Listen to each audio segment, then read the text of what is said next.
Every time I want to take photos on a trip, I try to make sure that everything fits in a small bag like this, especially when I'm using the Sony A6700, because this camera has so many accessories and so many lenses that it's very hard to pick, and sometimes, and it has happened to me, you can end up bringing too much. And let's be serious, nobody really wants to be in the middle of a trip switching lenses or just basically missing moments. So what I'm going to share in this video are the accessories that are a must every time I want to go on a trip and I want to keep it light.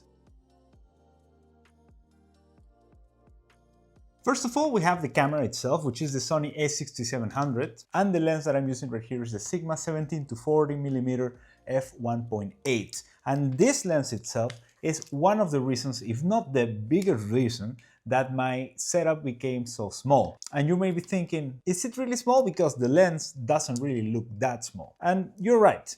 The thing with this lens is that it is a zoom lens, and a zoom lens, by the way, that doesn't even retract or expand when you're moving the zoom ring, which is important because even though it may be bigger than some other lenses, it's a lens that actually makes you not bring other lenses, which is one of the main benefits of bringing this bad boy over here.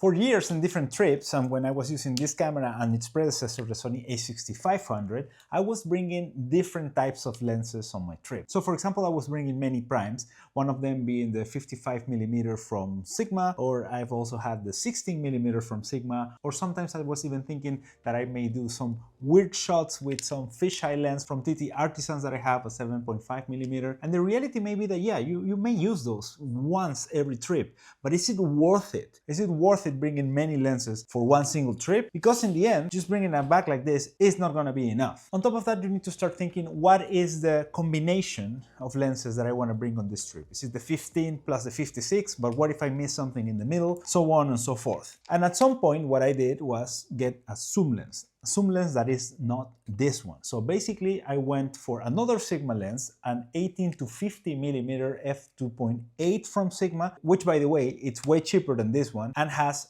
great quality, and also on top of that is smaller. But where this one wins is that this is an f1.8 versus a 2.8 from the other lens.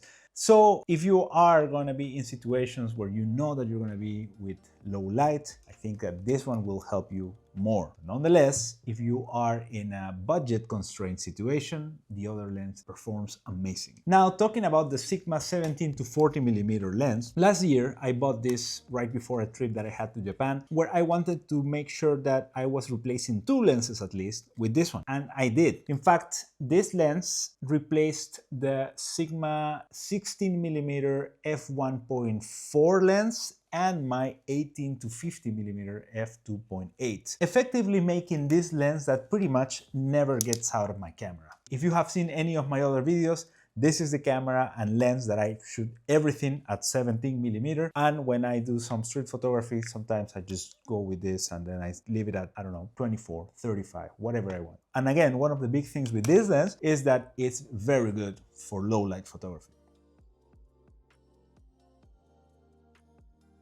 By the way, my name is Cesar, I'm a photographer, a product manager at a tech company, and an introvert, so I approach photography a little bit different. Instead of treating it like a full-time pursuit, I actually try to build systems that fit around my day job and my real life. So if that resonates with you, make sure to subscribe. Now coming on to the less positive parts of using this lens and camera combination, specifically about the lens, is that this lens, whereas compared with the 18 to 50mm Sigma lens, gives you more low light possibilities. If you compare it with the other lens that it replaced for me, the Sigma 16mm, it actually is a bit less useful in low light because the other one is an f1.4, and this being an f1.2 gives you less flexibility in low light. But for me, it was a trade-off I was willing to make, just basically because, again, the one versus two lenses or multiple lenses brought on a trip. And the other part, as I mentioned briefly before, is that the price is a bit steep for this. This is closer to the $1,000, whereas on the other hand, the Sigma 18 to 50mm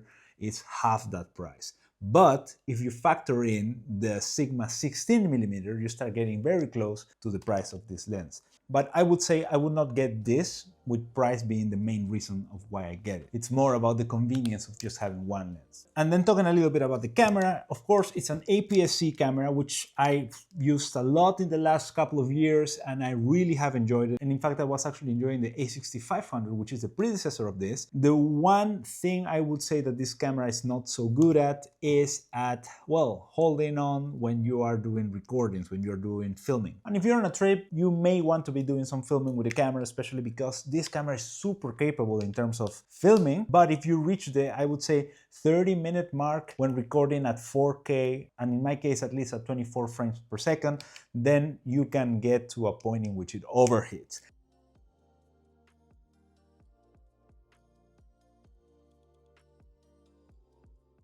And which brings me to the next accessory that I want to recommend, which is a fan for this camera. Because this little thing right here is a very, very useful accessory that I've used. I bring it with me pretty much every time that I'm on a trip, just to make sure that if I'm filming, I don't really get to a situation that it overheats on me and then the camera is pretty much dead for a few minutes. And yes, the camera has the option of kind of overriding the default heat sensitivity, so you can put it to high so that the camera actually doesn't stop at an amount of time, but actually it takes longer for it to stop. But nonetheless, even with them at the 30-40 minute mark, then the camera starts overheating on me. So how this little thing works is very interesting, because you need to open the camera just like this and then grab this accessory and then stick it in here like this. Now the camera has a nice little fan in the back. You don't even have to get an FX30 or FX3 camera, because now you can do some recordings with this thing on. But of course, this is not connected to power, and it comes with this little battery, which is great because it gives you two options. First of all, it gives you the option of using the battery, which will work something like this. It's magnetic, by the way. Don't you love everything that's magnetic? You connect it like here, lights turn on, and then you start doing its work and it's on. It has three settings: power 1, power 2, and power auto, and then it just goes. And sometimes when I've been using this camera, I feel like the camera is quite cold after using this, which is great, by the way, because I know that I haven't even gotten close to getting to overheat. But what happens if you are at a studio or you're filming at home? Well, that probably wouldn't be, let's say, fit for a travel accessory video, but that's also possible because then you don't need to use the battery. You can directly connect this with a USB-C to power, and then you can keep it running for as long as you want. And now the honest part, because this little accessory, the fan, which is by Ulanzi, by the way, and I'm leaving all of the links for all of the accessories in the description down below, but also you probably will be able to see QR codes for each of these items. And all of them are affiliate links, so you support the channel if you use them. Back to the topic. This I will recommend if you're doing video, but I will not recommend if you're only planning to do photos. It's not an expensive accessory by any means. I think it's not over $30 or $40. But the point is that if you are only taking pictures, then you can spare that money and go buy something else. And in fact, I will tell you later what you can use that money for that actually will be more useful if you're only doing photos and not video. Next up, we have the carry pieces, because yeah, you are gonna bring your camera, your amazing lens, which may be a little bit too big like this one, or maybe you're bringing the Sigma's 18 to 50 millimeter and you're good to go. You have your fan, but where do you put all of it? Well, we have three ways of approaching this. The first way is you have a backpack, which is most likely what's going to happen if you're on a trip, because you most likely just like wear a backpack with all your things and then a carry-on depending on where you're going. And if you are wearing a backpack, this is great. And this is a clip. This clip works in this way. You put this plate under the camera like so, like here, and then you put this on your backpack so that you have it hanging all the way here. And when you want to just get your hands free at any moment, because in any trips, maybe you're doing some shopping, maybe you're walking around, maybe you need to grab an ice cream or whatever, you want to be hands free, then you can just clip this in and then that's it. It's amazing in terms of the way it works because it really solves the problems. The problem though is that in my case, for example, it started hurting on my back because of all the weight that I had on my backpack and my clip with this lens and this camera that are not as light as just not having anything. So the way I like to kind of divide this is that the clip is useful when you are moving from one place to another. So let's say you are going from your house to the airport, or from the airport to the hotel, and the hotel to somewhere else, Airbnb, whatever. That is a nice moment to use the clip, because then you need your hands and then you have your camera ready pretty much all the time. But also the moment is ideally short. Now, if you are already in the trip and then you want to go out there and take some pictures, then I would not recommend this, because also this requires a backpack with you at all times, or a bag that can hold this. I would not recommend that, because in my experience, and I've tried this, I put this on a backpack and I pretty much just brought a backpack to use this, and it feels useless. I mean, not useless, but it feels like you're just doing more effort than you have to for no real reason. And the things that I was trying to say to myself to convince me that I needed a backpack is that I may go buy something and I can put stuff on my backpack. But even if you do, then you're gonna put more weight on that backpack, which is gonna hurt your bag, and then that's not good. So in that scenario, I recommend one of two things. First and foremost, the good old strap. And I use the slide strap from Peak Design. And by the way, this clip is also from Peak Design. But the slide strap from Peak Design is amazing because it's, by the way, thicker than other straps, which is great. With this one, my back doesn't hurt, or at least it doesn't hurt as fast as it does with other straps. And it can just clip into the camera just like this, provided that you have these little hooks, and then you're good to go. So you can have your slide and your camera just done like this, and you're good. And then you can just walk around, and again, hands-free situation, right? So you can just like walk around and then just leave this hanging and no problem. The only situation that can happen here is that if your camera is just like pointing somewhere, it can bump into stuff. So you need to watch out for that. There are other setups on how you use the slide. In fact, this little clip right here has these little ears, let's say. So you can hook the Peak Design anchors. You can have one over here that's under your camera, and then you can use it, and then you can also grab it from here so that the camera is not always poking to the right. Another thing that's very interesting and very good, and one of the things that I like the most about this camera, is that the mechanism, this mechanism right here, which I'm not sure if it's proprietary or not, but I've only seen it with Peak Design stuff, is very easy if you want to adjust it. And I find myself adjusting this so many times throughout the day. Why? Because sometimes when you want to really just use your camera, then you can extend it as much as you want. And then you have the freedom of moving things around. And then when you're not using the camera, you don't want this to be hanging all the way down. And then what you can do here is just extend it like this, or contract it like this, and then clip it, and then done. Then that's it. Then you can just continue your way in your trip. So it is a great accessory. I would recommend it a lot. And even if you're not using the Sony A6700, because pretty much as long as you are using the anchors, you can use it with any camera.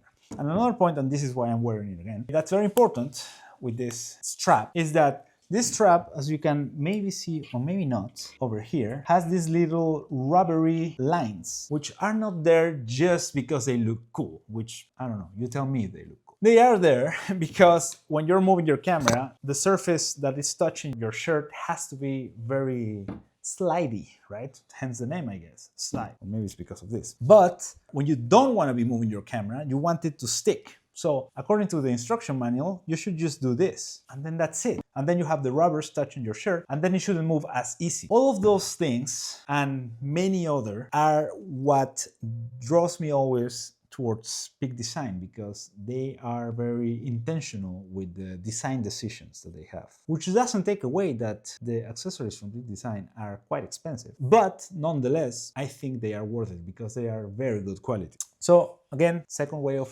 carrying the camera, the slide, super recommend.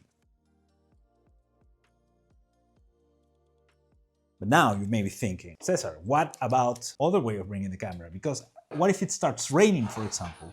I don't know how weather resistant this camera is. I think it's a good point to double check. But if you really want to bring it somewhere that you can just store the camera, that is where the bag comes into play. Again, you can use any bag you want, to be completely honest. There's no tie to the type of bag that you should be using for your camera, as long as it fits the camera and it's comfortable for you. The one that I use, surprise, surprise, is Peak Design.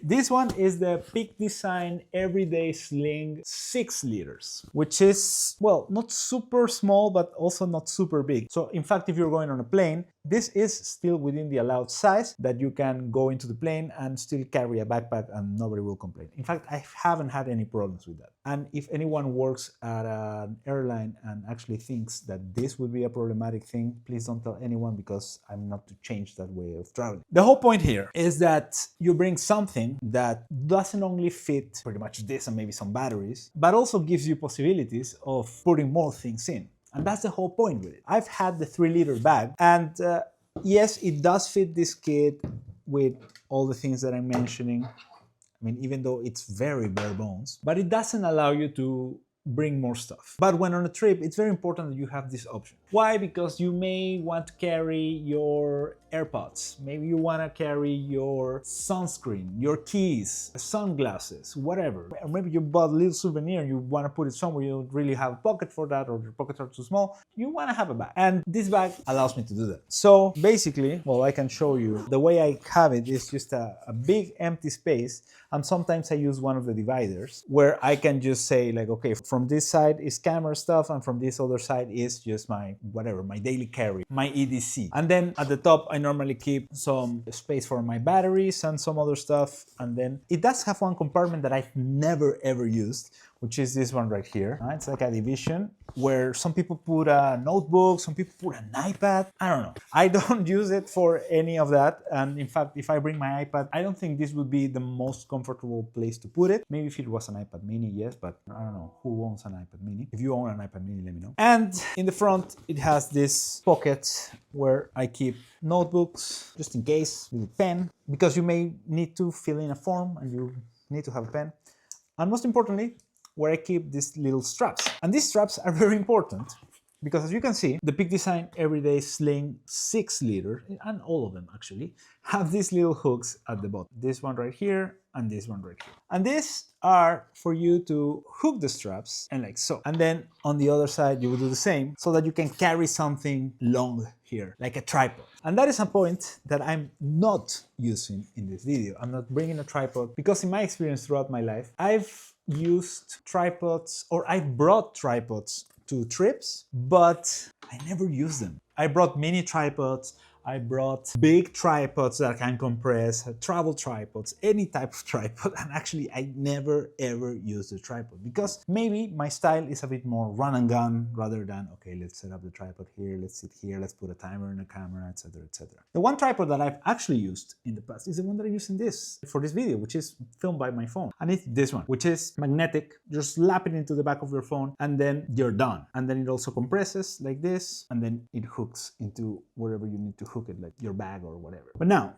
do not make this a video that's a phone accessories video, which I may do at some point because everyone travels with their phone, and maybe you want to keep it even lighter than this. And if you want to keep it lighter than this, you can actually use your phone, which is quite useful. I've talked about it in a separate video about how taking pictures with your phone may be actually just good enough. I compared it specifically to the Fujifilm X100VI, but actually you can compare it to whatever. And at this point, some pictures are just good enough for the type of pictures that they are. Now, let's talk a little bit about a couple things. First of all, what is it that I carry normally in my bag? Let's start with the camera itself. Camera goes in. If it's a trip that I'm going to be doing some filming, then I would bring the fan. The clip itself, although the clip I can actually put on the bag and then it doesn't have to even take space in there. So I would just install this. The strap I would also either keep here or separate, because depending on where and how you're using this, you may not even need the strap when you're already bringing a bag. And then on top of this, as I mentioned before, my sunglasses, my earphones, my phone, spare batteries, my battery packs, those kind of things will also fit here, and it will also fit very comfortably. And I want to be very clear on calling this kit minimal, because I would love to call it a minimal kit, and in fact it is pretty minimal, but minimal itself is kind of a moving target. So you may think that this is too much, or maybe you think that this is too minimal. If you're doing video, maybe you're thinking, oh, why am I not bringing a microphone? Which actually, by the way, these microphones are great for those kind of situations, but it changes. This is minimal enough for me with all the trade-offs that it includes, right? Because the camera could be smaller, or the camera and lens could be smaller, but that would be in detriment of the way I want to take my trips forward. Nonetheless, it's also important to talk about how I've approached this setup myself. And if I would be buying everything from scratch, in which order would I buy it? Let's start with the first point, which would be the camera. Of course, you need to start somewhere with the camera. And then you have the lens. Again, I'm gonna make my point, which is that the 17 to 40 millimeter lens can be a bit a stretch of the budget. And if that is the case, I would really encourage you to get just the 18 to 50. Because you get a few more millimeters, you lose a little bit in low light performance, but you still have more money to buy something else. Then I would get the strap, because this strap will already get you out there and will work amazing, especially because the benefits of the bag you can get in any other bag, but the benefits of this specific strap are not really gotten in other straps that I've used, at least. If you have used any that competes with this, please let me know. I would love to try it. Then the next step I would go forward with is the fan. And this again is only if you're doing video, because if you're not doing video, and as I said before, what I would actually use the money from this, and maybe even some of the money from the lens that you are getting, is in filters. But you have to be very careful with filters. And there is a reason why I didn't want to bring filters into the main recommendations here. Because in my experience, travels with filters have been great in the content that they produce and the type of photos that they produce and videos that they produce, but not all filters are the same. So I would recommend a UV filter to protect your lens. That would be the one that I would use the money from the fan for. But then if you're doing video, I would recommend also to get a variable ND filter. And then is where it starts getting a little bit complex, because the variable ND filters are found in different types of quality. So I would say go for a decent one that has good reviews. I go for KNF Concept, which have been quite okay over the time. And it's a good, let's say, balance between the price and the product. But nonetheless, they are not super cheap. Then the problem becomes, when I'm out on the street, do I really want to be changing filters while I am like having 100 other things on my mind? I don't. So what I've done in the past is just put the filter in, forget about it. The filter's in, I don't care. And since it's a variable ND filter, then you can just leave it at the lowest setting, and then that should be okay-ish. If you have the budget to buy something else, then actually I would get the magnetic filters. And I don't have magnetic filters myself for this camera, but I do have one magnetic filter for my Fujifilm X106, and that one works wonders. So if you're getting filters, and if you have the extra budget that you probably got from saving money because you got the other lens, then the magnetic filters will be my way to go. So now that we're out of the getting the fan part, my next thing that I would get out of the list would be the bag itself. And I'm talking about the Sling. Because I also have the Peak Design Everyday Backpack, which is great in terms of the benefits that it provides, but it's not really that comfortable, and it's mainly only for camera stuff, which I understand. But on the other hand, if you're traveling and need underwear, then of course you need to make sure that it somehow fits. In my experience, I've used that,